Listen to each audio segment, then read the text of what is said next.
Good afternoon and welcome back to Withrow Urban Homestead. Today it's time to plant our moringa.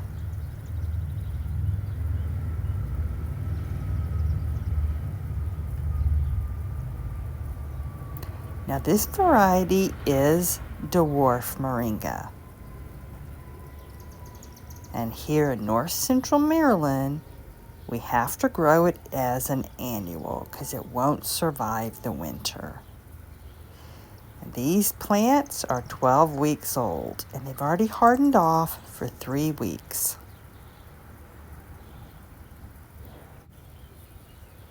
In 1 year, they can grow more than 6 feet tall.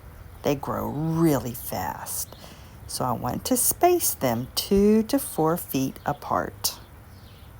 I've decided to plant mine 2 feet apart. I'm only going to grow 3. If you want to grow in rows, space your rows 4 feet apart.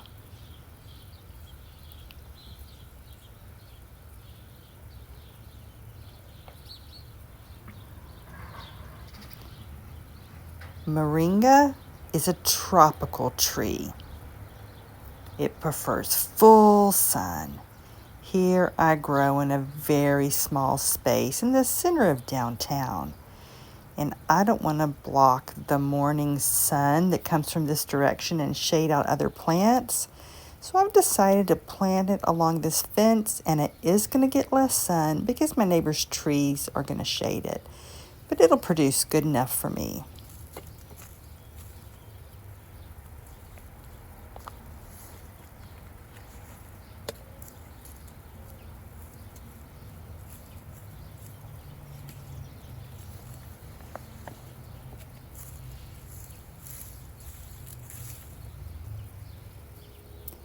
Now, if you want to grow moringa year-round, you can grow it in a pot, but you have to make sure it's at least 30 inches deep.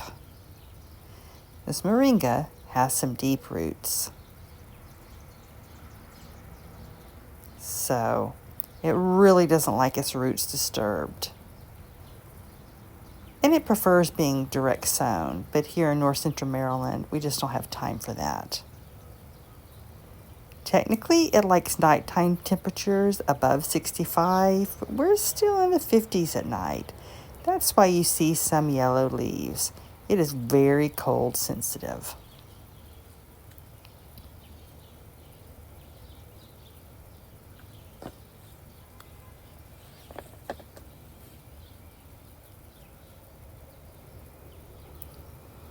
Now, I started these in soil blocks, the big soil blocks, but I felt that the roots were just too cold.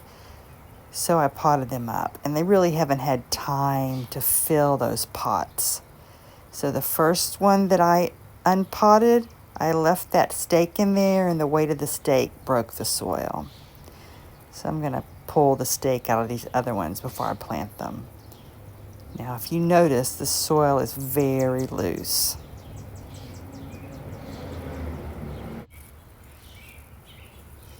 Now, speaking of soil, moringa, it can handle poor soil. I don't plan to feed my moringa.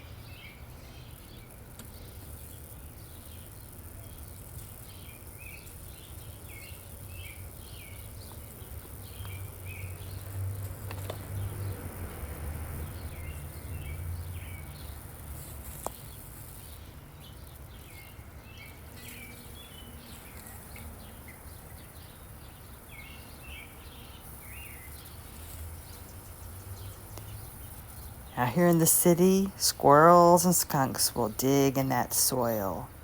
And because I've seen that the root ball is still small, I'm going to surround each plant with some squares of hardware cloth that I cut out myself. And I'm going to secure them with a landscape pin.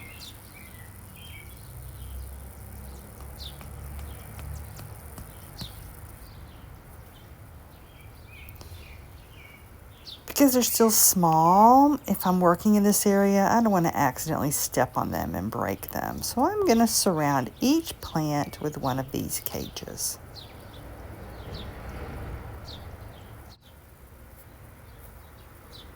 Now, Moringa is naturally pest resistant, but because it's still cold at night, I'm going to add some Sluggo.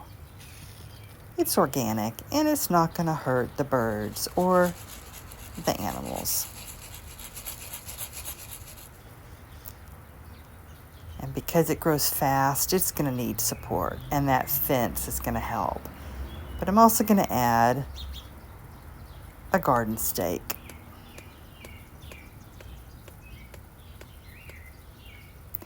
Now, once the roots get established, Moringa is drought tolerant. So don't overwater it. It is prone to root rot, especially if you're going to grow it in a container. Don't water too much.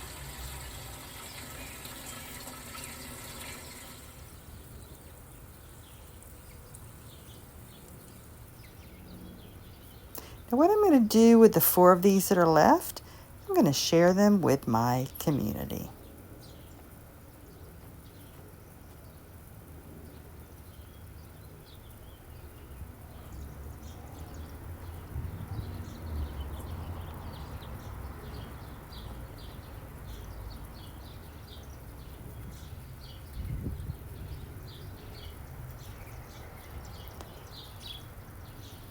Moringa has 46 antioxidants and 18 amino acids.